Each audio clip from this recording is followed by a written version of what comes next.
All in Sports Network. We love sports. Is Anthony Richardson the most unlucky quarterback with injuries or the most fragile? What do you think? Obviously we know he's not fragile because he goes for the hits, all that stuff.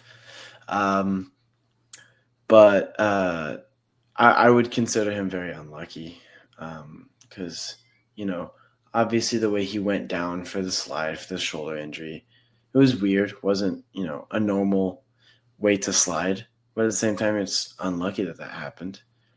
A finger popped out of place on a sack. On that hit, I thought so many other things could have happened there. Yeah. But that, so out of all the things that could have happened, probably the best case scenario, they popped it right back into place. He was ready to go back out, all this stuff, but they're keeping their guy as of now. Yep. It could be either or right now, but still their guy kind of.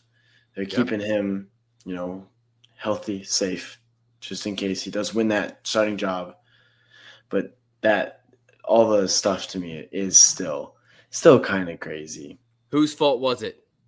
There's much debate over this. Whose fault do you think it was that it happened? I mean, whenever you look at the replay, it kind of just looked like he just wasn't blocked enough. So I gotta say it. 5-man protect. He slid everybody to the right side, but he's looking to the left and didn't go with the hot route. That's like QB 101. You gotta know the hot route, and you gotta be able to get. If the blitz comes, wherever the blitz comes from, where do you throw it to? Wherever the blitz came from.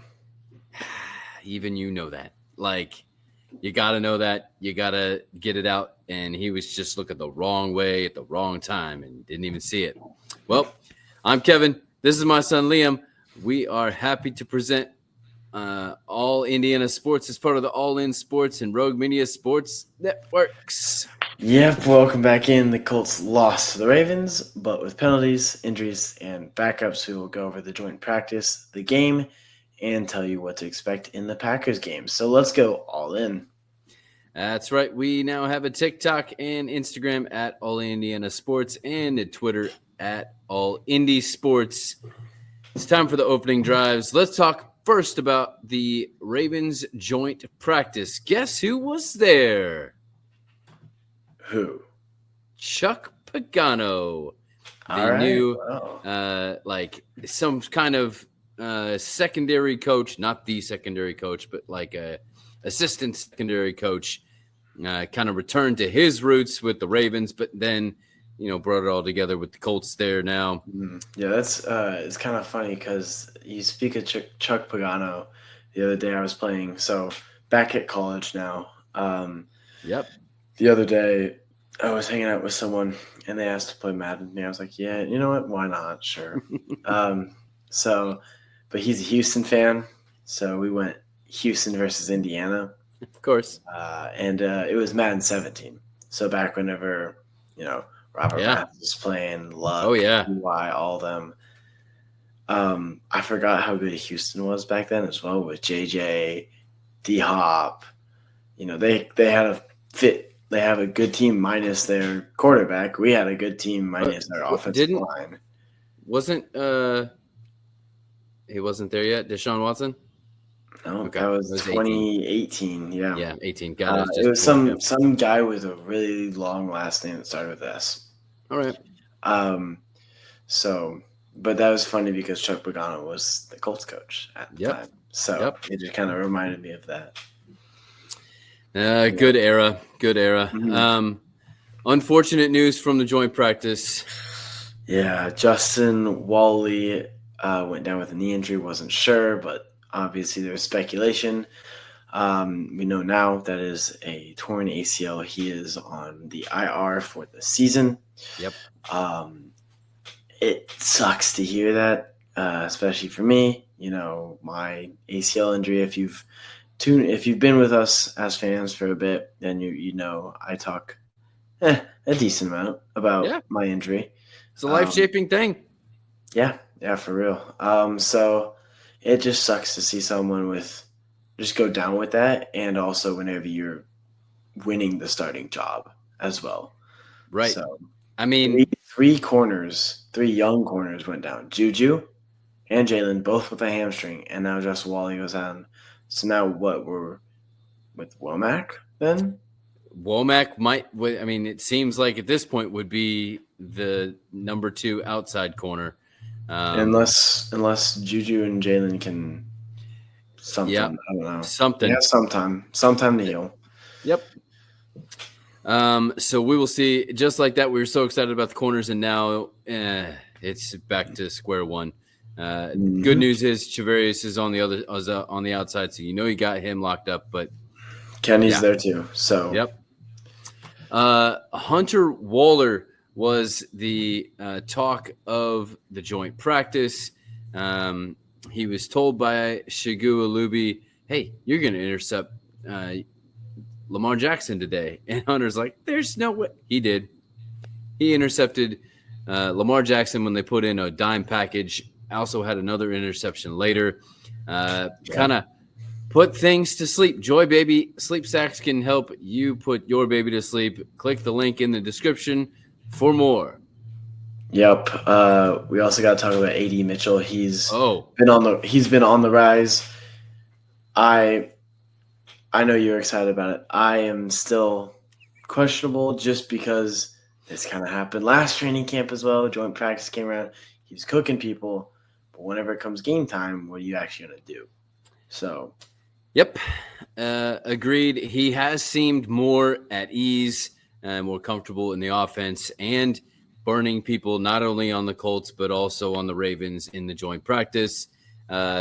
Speaking of burning people, the QBs did what they needed to in the joint practice, both consistent and doing things in multiple levels that you want them to. So that's good.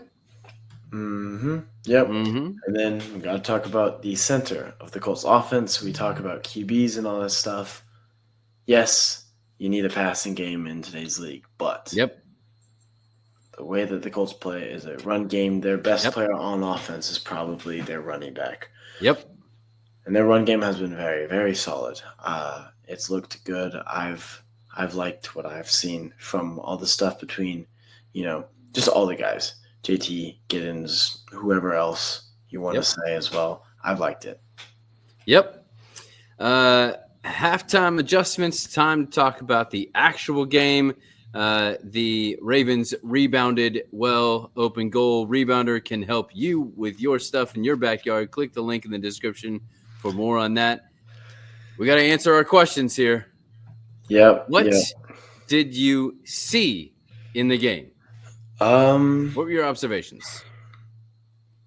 The funny thing is, so I missed the first offensive and defensive possessions. Okay. So whenever I tuned in, the first play I saw was AR going. I was like, "Are you kidding me?" And I saw like stats on the first drive. Like he went 2 for 3, 21 yards. I was like, all right, that's good. That's promising. So what I saw AR get hurt first. Yep. And I was like, oh, wonderful. Daniel Jones came in. It looked slow on offense for a bit. Ravens run game with, I don't know his name. I don't remember his name. He looked really, really good. Yes, Keaton somebody. Yeah. While we're on quarterbacks, I talked about Daniel Jones a little bit. I talked about AR. I'm going to talk about Riley. Keaton Mitchell. There you go. Gotcha. I'm going to talk about Riley real quick. He looked great. Pocket awareness. I get he was running with the 3s or 4s or whatever, but still, his pocket awareness was there.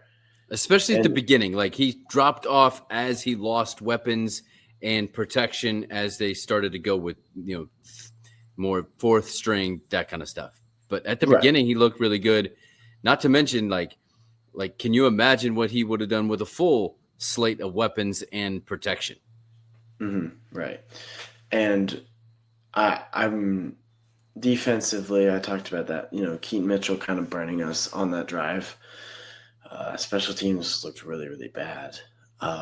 The return, didn't they have a huge punt return touchdown on us or punt something return like that? touchdown, yep.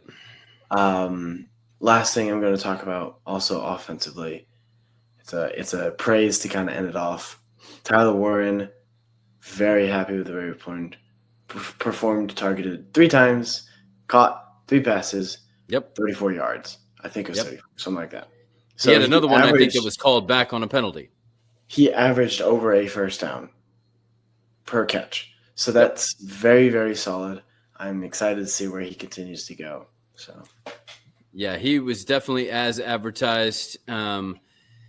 Penalties, over 100 yards of penalties. Also a touchdown called back on a penalty. I think you can really break this. Like the Ravens won by 8. I think you can break this whole thing down to not 3 plays, but 3 instances. 2 definite plays was the special teams touchdown, and then also the Colts touchdown that was called back for an illegal block by Treadwell, and then the Colts got an interception inside their own red zone with Joi Baby and had to settle for 3 points. So that's a total of 8 points that were left off the board for the Colts because they settled for field goals instead of touchdowns, and then the touchdown for them. So that's a flop of 15 points there. So there you go. There's your difference in the game. Obviously, the injury to AR, Daniel Jones was decent but boring, and his best play is not an advisable rolling to your left as a right-handed quarterback and chucking it with very low velocity. And then JT Tuimoloau and Adetomiwa Adebawore had a really good day getting to the quarterback and kind of living in the backfield. Yeah, I agree. What then did you learn? The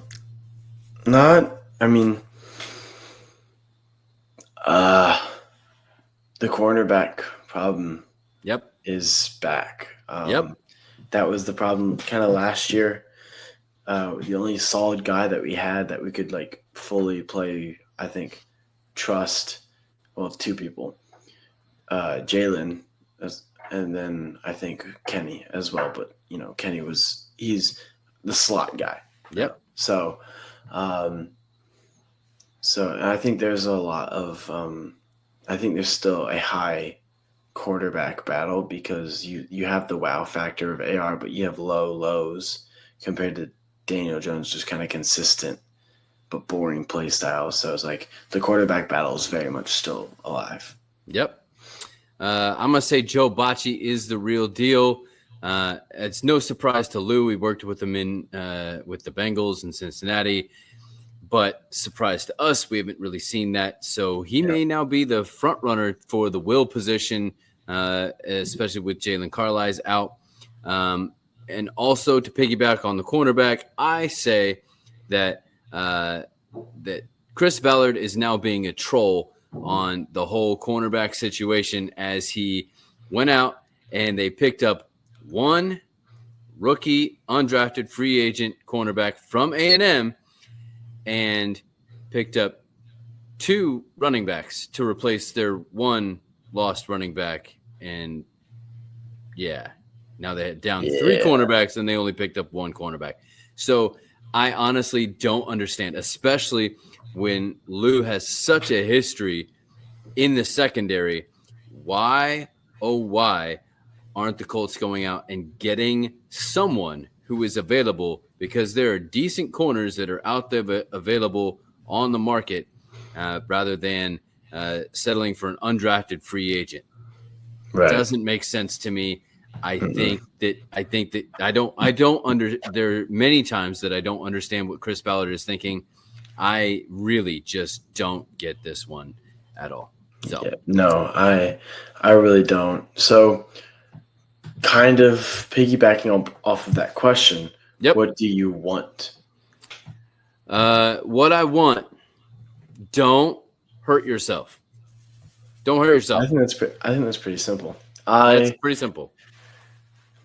I would agree with that completely. I think injuries are just a problem. I would take it. I would add another thing as well, as in I want to see some special teams scheming. I know you don't want to. You don't want to. Expose all of that, but you also can't look like you're. An elementary team playing against professionals whenever a special teams happens. So that's true. Yeah, it's true. If maybe I'm hoping that this is sort of gamesmanship and that they're not looking great on purpose, if that makes sense. It's hard. It's hard to say that that's really the thing, but I don't know. It doesn't really fit with how the special teams has been since forget his name, the new special teams coordinator has come in. It doesn't seem like this has been much of an issue, except a few select times, honestly. Right. So it seems out of character. What's your Mayflower move of the game? I think it's that Keaton Mitchell, those two plays where he had a bigger run and then he had the touchdown. Yeah, that kind of momentum swinged, and that's where I was like, because I was kind of really locked into the game, and then that was whenever I kind of was like, okay, well, I'm gonna put this here, listen to stuff, watch every now and then, but like I'm also gonna do something else. Yep. So mine's gonna be the punt return touchdown. I mean, when you have that kind of special teams play, it really flips everything. For sure. Who's your lone star of the game? I think it's probably the only person that played good on the Colts, and that's Tyler Warren. Couldn't agree more. Best player on the field, it goes to them, and that was him. All right. Mm-hmm. Now for third and short, the Packers game preview. What do you want to see? I want to see the kind of goes off what we want type of thing from the last segment. I want to see a bit more schemes involved, because is this the second to last game before the season starts, right? Yep. There's 3 preseasons, so this would be the middle one. Dude, they don't have a joint practice, right? They do have a joint practice in Indianapolis. Are we talking about that or just the game? In general, sure. Okay. I mean, this is called Packers included. I think the schemes are really going to come out in the joint practices, not the game, obviously. So no injuries, please no more injuries, especially not at corner. We don't need that. I want to see the whole thing where AR was going to play a quarter, half, and then Daniel Jones played half a quarter. I want to see that same thing happened. So AR gets the quarter and a half start because he didn't get it. He only got one possession, and he showed promise on that one possession. I need to see what AR can fully do. Yep. And then I want to see the continuation of the run game, and the O-line looked a little weird. Like they looked like they weren't clicking or running on all cylinders. So that. Okay. I am looking forward to seeing Lucas Oil Stadium again. Second year on the new turf, and looking forward to seeing what that looks like. I want to see sound football, fix the mistakes. I also want to see this would be the time where you put more starters in. I understand there were some hampering of injuries and things like that. I want to see at least one drive with a complete offensive line, because the only 2 potential starters that they used this past game were Bortolini and Gonzalez. So I want to see a full starting lineup, if at all possible. I want to see Pitt. I want to see Downs. I want to see Pierce. I want to see Warren. I want to see, interchangeable of some of the different tight ends and see how that all works. I want to see at least one drive with all of the people in there just to see what it might look like under a game situation. It Yep. All comes down to training. Farmhounds, healthy dog treats can help you with training your dog. That's what we use with Country Mountain Dogs. Click the link in the description for more. Yeah. Next question. Who are you watching, like specifically? Yes. I want to see the cornerbacks and who is going to separate themselves to actually be that person among this group of who knows at this point. And then I want to see how Anthony Richardson is going to look after the injury. What about you? Yeah. I would agree with the AR thing. I kind of talked about it in the last little question that we had. I also want to see, I'm just going to continue on the running backs. I'm going to go a little bit more specific, though. Does Giddens make running back 2? I personally would give him that, but I'm not the coaches, so it's not my decision. And I want to see continued pressure out of those 2 young defensive end guys that you talked about way earlier on in the episode. Yep, I like it. Well, that is it for today. We'll be back next week to recap the Packers game. The Fevers start a 3-game homestand against the Sky, Wings, and Mystics before another visit to Connecticut. Only 13 games left in the regular season, and when will Caitlin Clark return after they just lost 2 point guards in 1 game to the rest of the season to injury? Yep. Well, this is Liam.